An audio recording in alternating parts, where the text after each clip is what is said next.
Babylon is an anime about a police investigator who is investigating the leader of a new special district of Tokyo, recently legalized the ability to commit suicide, and investigated him due to a large increase in the number of suicides and a publicly televised mass suicide of, I want to say, like 48 people. He is also investigating a woman named Ai Magase, who appears to be the mastermind behind both the suicide law and behind, like, the mass suicides. The show starts with an absolutely terribly uninteresting episode where basically they find a drug company that lied about what their pills do, and the whole episode is dedicated to like these weird legal minutiae about this like drug that doesn't work, only to later find out that this is in fact part of Ai's plan and it's a suicide pill.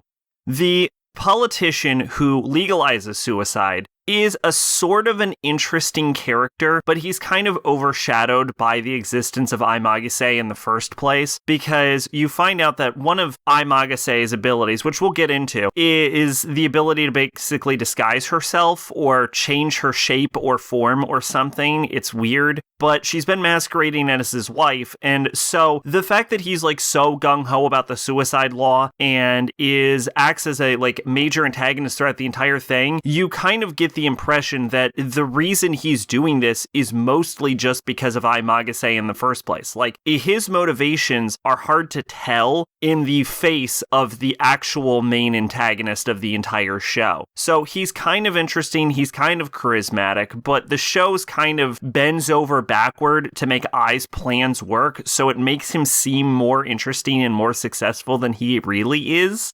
And before we go further, we have to address Ai Magase herself. She's a sort of, like, in the shadows, Johann Liebert-esque character, but just like Johann Liebert, the way the show decides to portray her intelligence and her charisma is it just gives her basically magic powers. She can look like any woman she wants, she can convince you of anything, and she's always 3 steps ahead, and no one knows what her motivations or plans actually are. In fact, she's kind of worse, because she's like Johann Liebert, but mixed with Roberto. So yeah, she's very much takes inspiration from them, but I will say, even Liebert didn't have the ability to convince you to kill yourself in a single sentence, which is an ability she just blatantly has. Like, they state in the show, if you speak a sentence to her, if she says a single sentence to you, she can make you kill yourself. This is just a superpower she has. It's never explained, it's never delved into, and she was adopted, so she came out of nowhere. So we don't really know where these powers come from.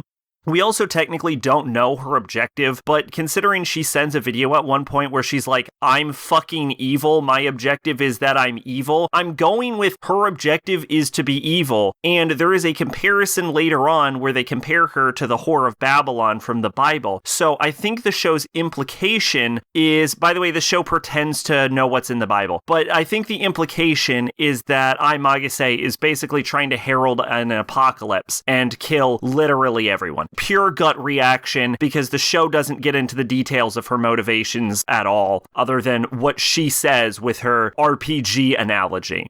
What Babylon focuses more heavily than its actual villains or even its main characters itself is essentially the right of suicide, and a bit later there is a philosophical debate on good versus evil. But a bulk of the show is about, should people be allowed to kill themselves? And it goes through various arguments for why it is, like, should they, like, a matter of freedom or for the benefit of other people, but then it talks about the economic impact of what mass suicides are before disputing whether there would be mass suicides in the first place. The show reaches a definitive conclusion, but it's kind of stupid, which is that good means to continue and bad means to end. That's literally the conclusion it makes. And so for dying is an inherently evil act, that is the conclusion the show reaches, which, despite the fact that it never really gets too deep or makes any poignant points that most people haven't at least heard of, if not thought themselves at one point in their teen years while they were bored. The show never gets too in-depth or like has any genuine insights onto its topics.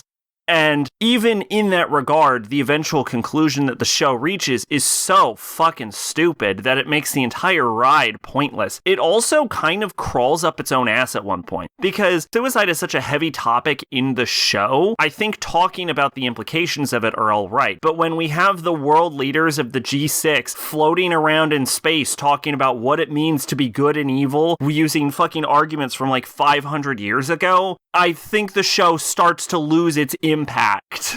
I will say the president of the United States in this is a very interesting character. He's kind of too good for this show. And as for what issues this show has, like definitively, they're almost too numerous to get into. Like none of the characters are super standout outside of the president. And I will say this, Magase, actually not bad, but there's just not enough of exploration into her. And the show is sort of very slow moving, and there's a lot of philosophical debate that really just feels like it goes nowhere worthwhile at the end of the day. And probably even worse than that is that this entire show basically ends on a cliffhanger without resolving any of its plot lines. Because towards the end of the show, we start getting this idea about whether the suicide law will be legalized across all major nations in the world, some world leaders going so far as to actually declare war over the legalization of suicide.